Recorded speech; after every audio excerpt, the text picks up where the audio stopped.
Ajatus. Varokaa ajatusta. Se on halvaannuttanut kaikki ympärille. Kukaan ei vastaa mistään. Kaikkialta tulee vain samaa signaalia. En voi yrittää ottaa yhteyttä kenenkään pitkään. Tunnen kuinka ajatus tunkeutuu mieleeni. Se ei ole sanoja, mutta pahinta on, että muut vain makaavat ja toistavat sitä sanoina. Luulen, että olen ainut tässä aurinkokunnossa, joka on vielä järjissään. Vaimoni ja lapseni ovat ajatuksen vallassa. Olen yrittänyt pitää heidät hengissä, mutta he eivät suostu syömään ja repivät ravintoletkut irti. Ajatus tekee sen. Välillä se valtaa mieleni kokonaan. Tahto luovuttaa, halu antaa periksi, vain kadota. Herään päiviä myöhemmin lattialta omista eritteistäni. Syöksyn syömään ja juomaan, sillä toisenaan uusi kohtaus iskee saman tien. Tietty kohta signaalissa murskaa minut. Ajatus on näet pitkä, ja kun vaimoni mutisee sen osan, mieleni antaa periksi. Minun pitäisi mennä pois perheeni luota, mutta en halua. On hirveä katsoa heidän nääntyvän, mutta he ovat silti lohdullisen näkö täällä. Vaimoni on muka kaunis, vaikka on itkenyt 9 päivää tauotta ja toistaa pelkästään tuota jumalaisen kauheaa viestiä.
Mutta se viesti.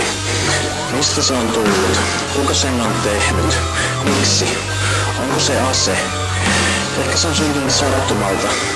Niin kuin jonkinlainen mieleen vaikuttava virus, paitsi että se on vain ääniaaltoja, jotka kopioivat itseään. Joka tapauksessa toivoa ei ole.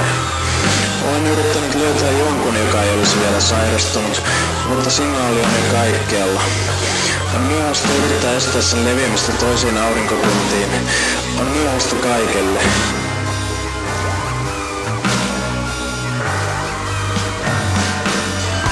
Liian myöhäistä.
kuolestuisi nälkään.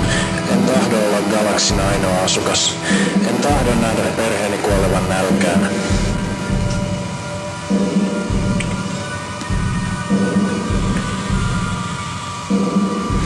Olen kantanut vaimoni ja molemmat poikani ilmalukkoon.